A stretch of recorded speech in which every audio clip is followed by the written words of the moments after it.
안녕하세요. 렌토의 오디오 책방 렌토입니다. 제가 좋아하는 말 가운데서 개와 늑대의 시간이라는 말이 있어요. 혹시 들어보신 적 있으세요? 하루 24시간 가운데서 개와 늑대의 시간은 언제일까요? 뚜뚜뚜. 그것은 어둑어둑 어스름이 펼쳐지면서 해가 지는 황혼역을 가리킵니다. 저 들판에 서 있는 게 저 동물이 개인지 혹은 늑대인지 구분이 되지 않는 그 시간, 개가 될 수도 있고 늑대가 될 수도 있는 바로 그 시간. 그 시간에는 상대방에게 사랑 고백을 하거나 청혼을 하거나 혹은 부탁을 했을 때 들어줄 확률이 높다고 하네요. 누군가에게 마음속에 있는 말을 건네고 싶을 때는 개와 늑대의 시간에 해보시기 바랍니다. 오늘 렌토가 들고 온 책은 법륜 스님의 지금 이대로 좋다라는 책입니다. 책 표지를 보면은요. 자유롭고 행복하고 싶은 당신에게 전하는 법륜 스님의 희망 편지라고 되어 있습니다. 법륜 지음 박정은 그림입니다. 그리고 출판은 정토 출판이고요. 책 표지를 열면은 법륜 스님에 관한 그 소갯말이 있고요. 그림 박정은 씨에 대한 소갯말이 있습니다. 책의 제일 첫 페이지에 보면은요. 법륜 스님의 글씨체가 쓰여져 있습니다. 있는 그대로의 나를 인정하는 것. 이것이 자기 사랑의 시작입니다. 법륜. 그리고 페이지를 넘겨서요. 책머리에 읽어 드릴게요. 많은 사람들이 자신의 능력이나 외모, 성격 등을 남과 비교하면서 삽니다. 과연 이것들에 문제가 있을까요? 아니면 스스로에 대한 지나친 기대와 욕심 때문일까요? 많은 이들이 나는 인물도 잘나야 하고 아는 것도 많아야 하고 말도 잘해야 한다는 강박관념을 갖고 있어요. 마치 누에고치가 자기 입에서 나온 실로 고치를 만들고 그 속에 갇히듯이 내가 원하는 것이 도리어 나를 속박하고 나를 괴롭힙니다. 자기 바람을 기준으로 현저히 자기를 보니까 외모도 불만이고 아는 것도 없고 말도 잘 못하는 사람으로 인식되어 열등감을 느낍니다. 이럴 때 자기 바람에 맞추어 자기를 끌어올려야 할까요? 아니면 욕심을 버려야 할까요? 욕심을 버리면 나는 지금 이대로도 괜찮고 애쓰고 긴장할 일도 없어집니다. 사실을 사실대로 알면 괴로움이 없어지고 불만이 없어지고 저절로 감사하는 마음이 듭니다. 깨달음은 특별한 게 아니라 사실을 사실대로 알아차리는 거예요. 우리가 괴로운 건 무슨 죄가 많아서 사주팔자가 나빠서가 아니라 사실을 사실대로 알지 못하는 인식상의 오류 때문이에요.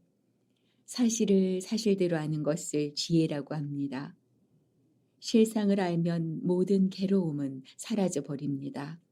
관계 속에 존재하고 늘 조금씩 변화하고 있습니다.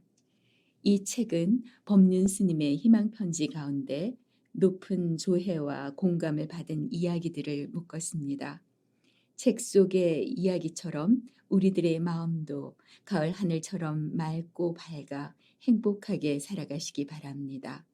2019년 10월 20일 법륜. 평소에 법륜 스님의 희망 편지를 접하지 못한 분들을 위해서 렌토가 다시 9편의 희망 편지를 골라보았습니다. 왜 사는 걸까? 사람은 왜 살까? 사는 데는 이유가 없습니다. 그냥 삽니다. 다람쥐나 토끼는 의미를 찾아서 사는 게 아니라 그냥 삽니다.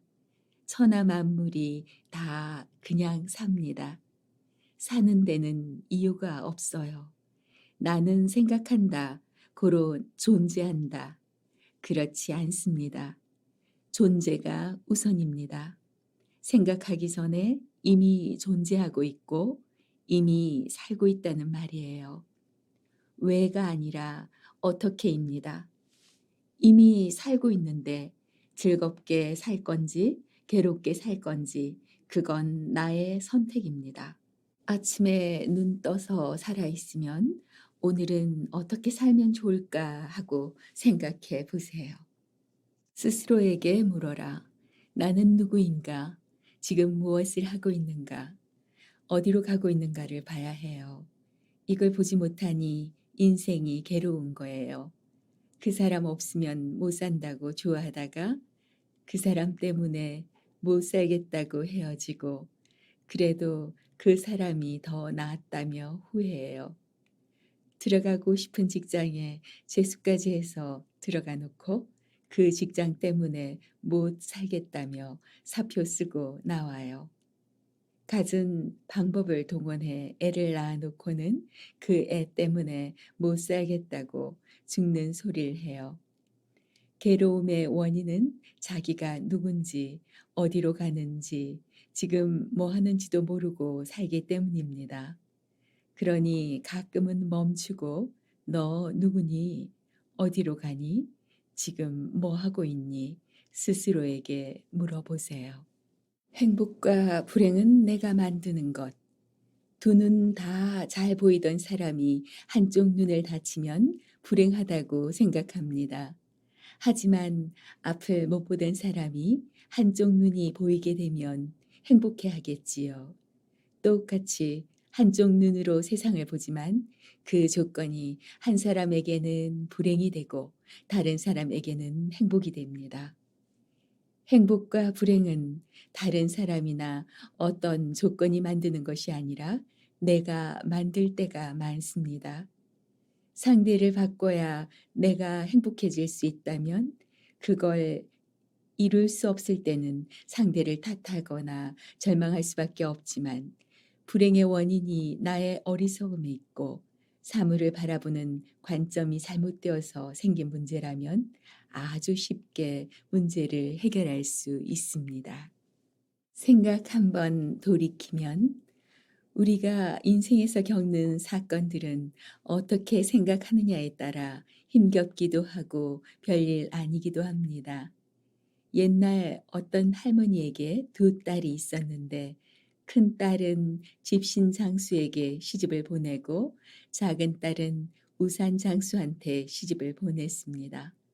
두 딸을 시집 보낸 할머니는 비 오는 날은 집신 장수에게 시집 보낸 딸을 걱정하고 날이 맑으면 우산 장수에게 시집 보낸 딸을 걱정했습니다.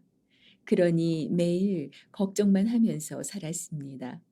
이 할머니가 생각을 뒤집어서 비 오는 날은 우산 장수에게 시집 보낸 딸을 생각하고 맑은 날은 집신 장수에게 시집 보낸 딸을 생각했다면 비가 오면 우산이 잘 팔려서 웃음이 나고 날이 맑으면 집신이 잘 팔려서 웃음이 나니 항상 기분 좋게 웃고 살 수 있었을 겁니다. 자기 인생을 부정적으로 생각하며 울면서 살지, 긍정적으로 생각하며 웃으며 살지는 본인만이 결정할 수 있습니다. 생각 한번 돌이키면 항상 웃으며 인생을 살아갈 수 있습니다. 오늘도 살아있네. 아침에 눈 뜰 때마다 이렇게 말해보면 기분이 아주 좋아요. 아, 오늘도 살아있네? 살아있는 것만으로도 기뻐하면 다른 건 별로 중요하지 않아요. 병이 나면 건강만 하면 참 좋겠다. 눈을 다치면 눈만 보여도 좋겠다. 두 다리를 못 쓰게 되면 걷기만 해도 좋겠다 하죠. 이렇게 행복은 지천에 깔려 있어요. 그런데 그걸 다 내팽개치고 욕심에 눈이 어두워서 다른 데서 행복을 찾아다닙니다. 그러다 죽을 때까지 행복하지 못할 수도 있어요. 그러니 지금 행복하세요. 인간은 본래 이기적이다. 인간은 원래 매정하고 이기적인 존재입니다. 말로는 친구고 부부라고 하지만 잘 들여다보면 우리의 마음에는 기본적으로 이기심이 있습니다. 친구에게 돈을 빌려주고 못 받으면 어떻게 친구가 그럴 수 있냐며 친구를 욕합니다. 하지만 돈을 안 갚는 친구도 잘못이지만 돈 좀 잃었다고 친구를 욕하는 나도 친구라고 할 수가 없습니다. 선을 보고 결혼을 할 때 나는 못났어도 상대는 인물 좋고 재산 많고 능력 있는 사람을 고르려 합니다. 이것이야말로 이기주의의 극치지만 말로는 사랑이라고 합니다. 그것이 나쁘다는 게 아닙니다. 그런 본질을 꿰뚫어 보고 인정할 때 비로소 관계를 제대로 맺을 수 있습니다. 나의 모습을 바로 봐야 상대도 바로 볼 수 있습니다. 내가 이기적이다라는 것을 인정할 때 남의 이기심을 인정할 수 있습니다. 외로운가요? 외로움은 내 옆에 아무도 없어서 생기는 게 아니라 마음의 문을 닫았기 때문에 일어납니다. 마음의 문을 닫으면 수많은 사람과 함께 있어도 외로워져요. 반대로 마음의 문을 활짝 열면 깊은 산속에 혼자 살아도 외롭지 않아요. 풀벌레도 친구가 되고 밤하늘의 별도 친구가 되니까요. 외롭다는 것은 대낮에 눈을 감고 어둡다고 불켜라고 외치는 것과 같아요. 눈만 뜨면 본래 밝듯이 마음의 문만 열면 혼자 있어도 외롭지 않습니다. 그걸 알면 외롭다고 사람을 찾아다닐 필요가 없어요. 외로우신가요? 마음의 문을 활짝 열면 온 세상 모두가 내 친구입니다. 기도는 어떻게 해야 할까요? 기도하면 소원이 이루어질 때도 있고 이루어지지 않을 때도 있습니다. 이루어지면 은혜 입었다, 갚이 입었다고 좋아하지만 이루어지지 않으면 기도해봤자 아무 소용없네, 믿어봤자 소용없네 라고 합니다. 그러면 어떻게 기도해야 할까요? 오늘도 부처님 갚이 덕에 잘 살고 있습니다. 오늘도 주님의 은혜 속에 잘 살았습니다. 감사합니다. 감사 기도를 한다는 것은 복을 이미 받았다는 뜻입니다. 이게 믿음이에요. 여러분이 몰라서 그렇지 이미 복을 많이 받았어요. 그러니 이것저것 요구하지 말고 감사 기도를 하면 됩니다. 교회에 갈까요? 절에 갈까요? 엄마와 종교가 달라서 죽은 뒤에 천국과 극락으로 헤어질까 봐 걱정이에요. 20년쯤 다니던 집 앞 단골 가게가 있는데 큰 슈퍼마켓이 근처에 새로 생겼다고 가정해 봅시다. 둘 중 어디로 갈지는 소비자의 자유입니다. 가게 주인은 섭섭할 수도 있겠죠. 교회 다니다 절에 오든 절에 다니다 교회 가든 아무 문제 없지만 그 절이나 교회 입장에서는 신도가 다른 곳에 가면 싫어할 수 있어요. 그런데 여러분은 소비자니까 가고 싶은 대로 가면 됩니다. 둘 중에 하나만 다녀도 되고 하나를 주로 다니고 하나를 가끔 가도 돼요. 둘 다 다녀도 되고 둘 다 안 가도 됩니다. 다만 교회 가서 절이 좋더라, 절에 가서 교회가 좋더라 하면 예의가 아니에요. 가게 주인은 하나만 다니라고 하겠죠. 그건 그들의 이야기고 나는 내가 원하는 대로 다니면 돼요. 부처님 하나님이 자비로운 분이라면 어렸을 때 절에 다녔다고 집 앞에 있는 교회 다녔다고 싫어하지 않으니 걱정 마세요.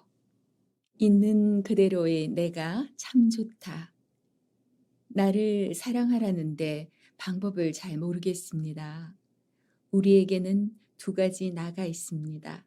하나는 현실의 나이고 또 하나는 이상의 나입니다. 현실의 나는 아침에 늦게 일어나고 결심을 해도 실천을 못하지만 이상의 나는 아침에 벌떡 일어나고 결심하면 그대로 실천합니다. 나를 사랑하라는 것은 현실의 나를 인정하고 받아들이라는 것입니다. 이상의 나를 높이 세울수록 현실의 나를 미워하게 되고, 그럴수록 나는 더욱 초라하고 왜소해집니다. 그러니 이상의 나를 버리고 현실의 나를 긍정해야 합니다. 지금 이대로 괜찮습니다. 설령 조금 부족하더라도 지금의 내가 괜찮습니다. 자기 긍정의 바탕에서 욕심을 버리고 조금씩 자신을 바꿔 나가면 됩니다. 있는 그대로의 자기를 긍정하는 것이 자기 사랑의 시작입니다. 예전에 그 학창 시절에요. 기준이라는 말 들어보셨지요? 선생님이 한 학생을 기준으로 정하면 그 학생을 중심으로 줄을 서고 횡대를 마쳤거든요. 가끔 삶에서 기준이 어딜까 스스로에게 물어봅니다. 그건 바로 여기 있는 나. 여러분 한 분 한 분이 기준입니다. 기준이 행복해야 합니다. 기준이 건강하셔야 합니다. 늘 좋은 시간들입니다. 행복한 시간들입니다. 감사합니다. 지금까지 저는 렌토입니다.